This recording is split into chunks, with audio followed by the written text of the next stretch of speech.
Well, I know we're celebrating the 65th anniversary here, and I can probably cover about 48 of those years. The first time I came to North Bay was in 1968, fresh out of Acadia University as a ROTP graduate, as a first lieutenant or flying officer at the time. Took my training here as a air weapons controller. At the time it was called a Flight Services Fighter Controller. Sorry about that, Air Services Fighter Controller, which as a brand new flight officer I didn't even know what it was. And what it was a controller in the underground complex. So I trained as an intercept director, it was called. Got various qualifications over a couple of year period, and spent 2 years here. And then went down to Florida and trained as a computer analyst. Spent a tour in Nevada with the United States Navy and came back in 1973 as a staff officer, ground environment at the Air Defense Command at the time, when there was a command in North Bay.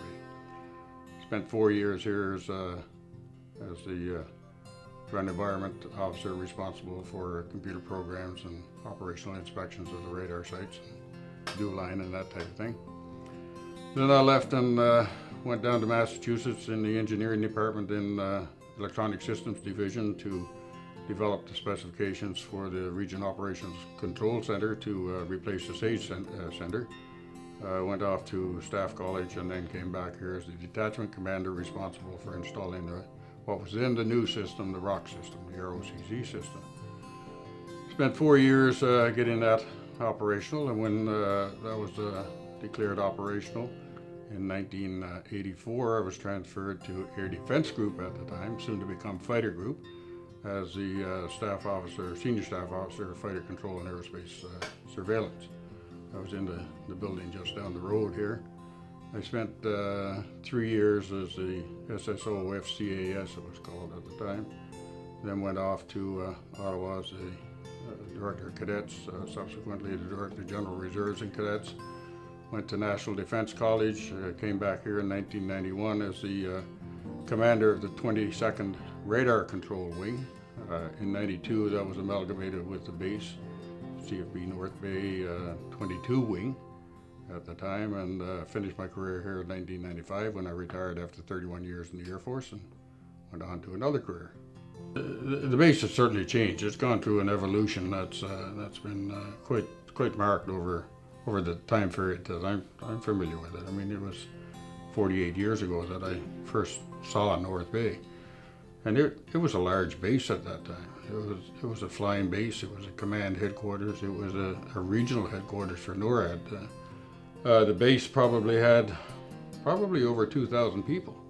We had the command headquarters here. We had a command center for the 41st NORAD region. We had a direction center for the 41st NORAD region. We had all the base infrastructure. We had 414 EW Squadron here. We had all the support mechanisms for the reserves and cadets throughout northern Ontario, northwestern Ontario, all stationed here at North Bay. It was a large base, big base, a lot of facilities, a lot of people. Went down by the time I left as a base commander with the downsizing that took place to less than 700 people. That's a big change. Big impact on the base, big impact on the people that work here, big impact on North Bay.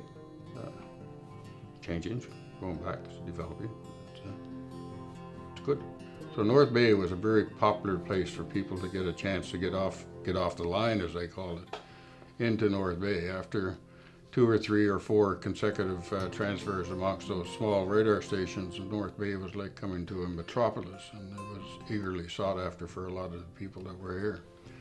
But the people that came here brought their experiences from the small radar sites with them. And at the smaller radar sites, if you wanted to make something happen, you made it happen yourself. Somebody wasn't going to make it happen for you.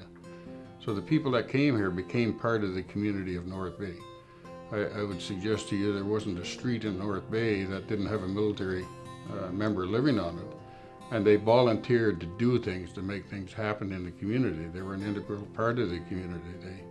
They were the neighborhood watch. They were the coaches in the Little League hockey or the Little League baseball or whatever. Still are, by and large, but not necessarily as many people around as there were then. The main reason I settled in North Bay was because of my youngest daughter. She was going from grade 8 to grade 9 at the time, and I wanted her to finish her high school education in North Bay. I like North Bay. It was what I termed the least objectionable alternative at the time. I mean, I retired. I had my choice of moving anywhere in Canada, but I liked North Bay. It was a friendly community. I was comfortable in the community. I was known in the community, and I knew the community, so it made for an easy transition.